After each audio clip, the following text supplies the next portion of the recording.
Homage to the Triple Gem. So hello everybody, this is Bhante Joe here, and I'm just here at Dharma-Pradipa Monastery in Welawaya, and have come down here actually to this area to look for potential places to build a kuti. So there's actually two very beautiful forests, one up the mountain, and this one is kind of down in the hot part of the country. So it's been nice to explore these places. And so there's sometimes qualities in the Buddha's teachings that can be opposite but complementary, and that can be used at different times. So the Buddha gives this teaching on the 5 faculties. It's basically faith, energy, mindfulness, concentration, and understanding.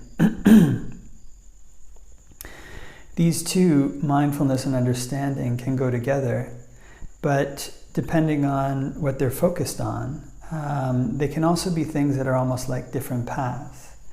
So one needs to have mindfulness in order to cultivate understanding, in order to keep whatever it is one is cultivating in mind. So when a person goes through the day, on any normal given day, they're cultivating so many perceptions a minute, 1 million perceptions a minute. Maybe that's an exaggeration, but many different perceptions a minute. And kind of these perceptions, these values that a person places on their world as they go through the day, are what essentially tend to bind them to the world, essentially tend to bind them to the suffering that's inherent in the world. And this can happen in many, many different ways over the course of the day. So when one learns to cultivate the perceptions that the Buddha recommends, then one has to have mindfulness brought to the fore, more or less, because the habit is to view things in the way that one is accustomed to view things in a kind of impulsive way, to view things as something that one likes, something that one hates, and one views it in terms of the utility of the sensual pleasure that it gives one. And it's kind of, I like this because it's beautiful, I don't like this because it's ugly. When one comes to practice the Dhamma, then one wants to learn to view things in terms of whether or not they're an aid or an obstacle in terms of one's progress in the Dhamma.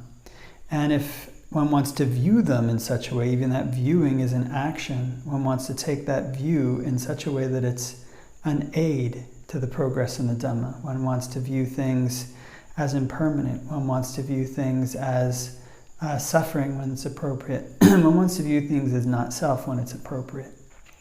All these are qualities, these are perceptions that one cultivates in order to undercut the usual way that perceptions arise automatically in the mind, kind of cementing desire further in the world, cementing desire further towards things that will eventually turn on a person and cause them to suffer.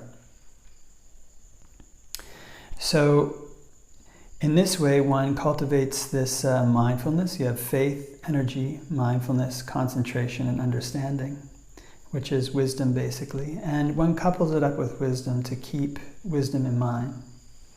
There's another way that mindfulness can be coupled up with a topic. It's essentially, instead of cultivating perceptions, one keeps one's mind on just one thing. So the classic thing that one learns to keep one's mind on in order to cut off thoughts, in order to focus on just one thing, is the breath. It's not the only thing, but it is the classic thing. And if it isn't the breath, then in the canon, it's essentially the way that one goes through the day, moving one's body. One wants to be aware of whatever it is that one's doing as one is going through the day. So in cultivating this type of mindfulness coupled with just a single object, with just a single perception, it's different than cultivating the understanding with mindfulness and keeping whatever it is, whatever perceptions one's trying to generate in mind. Here one's trying to keep a single thing in mind, just the breath, just whatever it is that's keeping one in the present moment. Now, if one just cultivates understanding on its own, even like this, then one of the things is that in addition to these 5 faculties, there's 5 hindrances.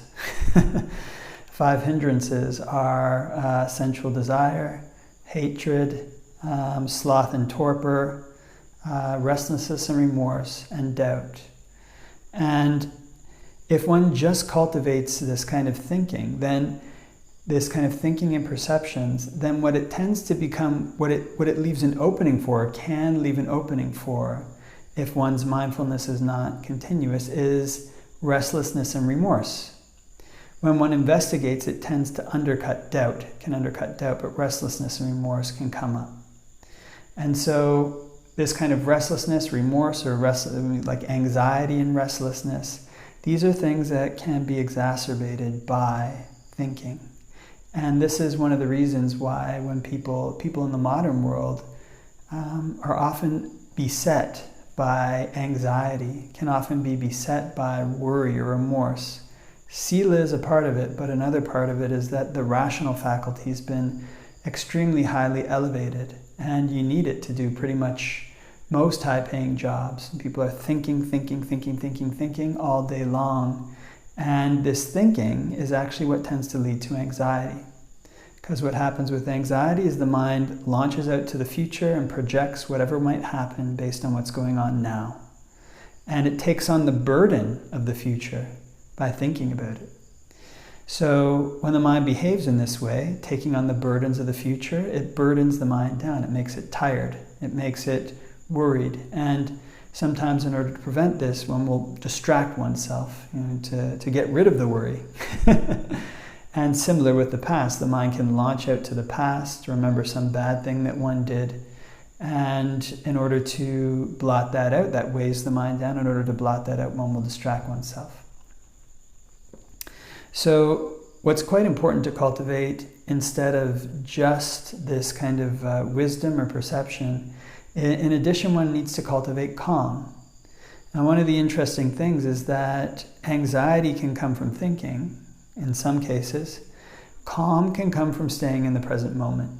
When one learns to take one's mindfulness and focus it on just a single object, then as one is focusing in this way, thoughts of the past are let go of, thoughts of the future are let go of, and one learns to be in the present moment just now. When we think about it, how much stress is there, say, in a movement like this? If we break that down into 20 different movements, or to 5 or 4 or 3, even 3 different movements, in just a moment of going like this, there's not really anything wrong. And when one cultivates the mind in this way, then the mind can start to settle down. It can start to become more quiet. This kind of quiet, in cultivating it, it's different than cultivating the perceptions. One just focuses on this one thing, and any perception except that one thing, one doesn't allow it in. Thoughts of the future, thoughts of the past, one just doesn't allow those to come in. And as a result, one's mind can become at ease, and one can gain more energy from that.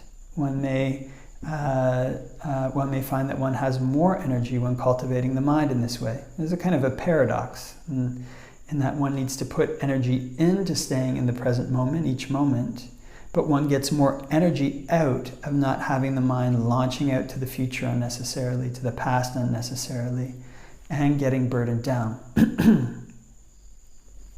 So this is one of the ways in which these things can act as opposites. You have this very important type of cultivation in which one is actively cultivating perceptions that go into the future, go into the past. These things are impermanent, they'll break down in the future. This thing is not mine. It was this way in the past, now it's this way in the present. This thing is suffering. Look at how it made me suffer in the past, how it will in the present, how it will in the future. And on the opposite end, you have this application of mindfulness to just a single object like the breath, or just a single object like whatever it is that one is doing right now. So this is ways in which they're opposite. The ways in which these things can complement each other is that in a similar way that thinking and cultivating perceptions has a near enemy in anxiety and remorse, if one is just staying in the present moment, that can breed additional types of anxiety. But what actually can tend to happen is that if people only do this cultivation in the present moment, where they become less thinking about the past, thinking about the future, what can get in at that point can be sensuality, and kind of the desire for beautiful things, the desire for fine things, can kind of creep in to one's behavior, can creep into one's mind, and this can burden the mind down. So these things can complement each other in that one wants the mind to be settled, one wants the mind to be calm, to do contemplation, but also one doesn't want the mind to veer off into sensuality, and one can use contemplation to counter this. I remember when I first started meditating, I was at a Zen temple, and the Zen teacher, it was good instruction, he always emphasized, staying in the present moment, and then just staying with the breath, and it was the basic instruction, and most important, but extremely important instruction that basically every meditator should do. And when I came to the Thai forest tradition, the Kruba Ajahns, if one reads their books, they're always basically recommending the cultivation of this calm first. Cultivate calm first. Now, the way that it can work for some people, and it's it can differ for different people, is that some people are inclined towards calm; they'll contemplate it first. Some people are inclined towards wisdom or these wisdom topics, and they'll contemplate that first. But there is this point in which, in cultivating things, cultivating them, the negative aspect, this kind of door is open, and the negative aspects can grow. The negative aspects of desire for fine things, or the negative aspects of, say, like anxiety or remorse can grow if one just keeps cultivating the same thing over and over again. So one can recognize a kind of tipping point in one's meditation where one is getting beat back, or one is not making progress, or one is coming up against obstacles that are too difficult to overcome, and one can't find a way around them. It may then be time to switch gears to the opposite. If one has been doing contemplation, to switch gears to calm. Just don't think about anything. Just keep the mind in the present moment. And for people who've been meditating, this can feel like practicing all over again.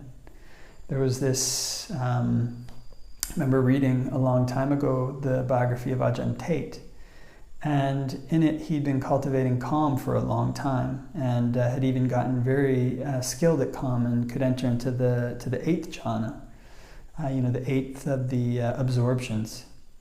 And he got stuck in his practice, he didn't know where to go. And so he went and asked a disciple of Ajahn Mun, and he said, contemplate the body.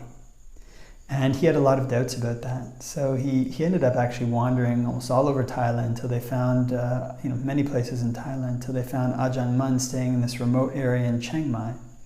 And he met Ajahn Mun, and Ajahn Mun told him to contemplate the body, and told him not to let his mind go into bhavanga, which is the word that they might use for when one has cultivated calm so much that the mind becomes fully absorbed and loses sensation of the body. He said, basically just focus on contemplating the body.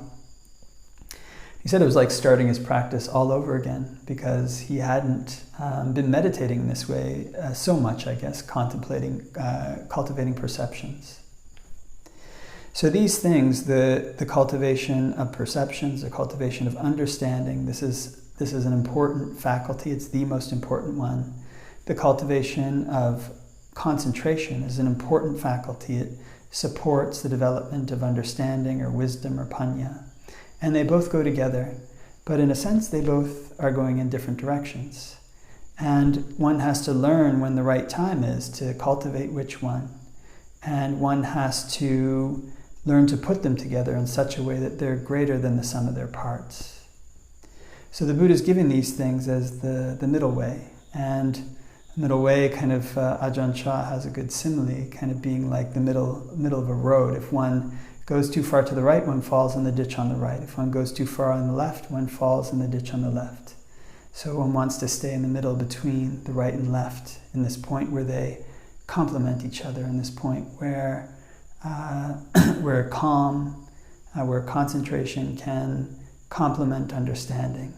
And this middle path that the Buddha has laid down is the path to the deathless. And these 5 faculties, when cultivated properly, in balance, with concentration and understanding in balance, can lead a person there.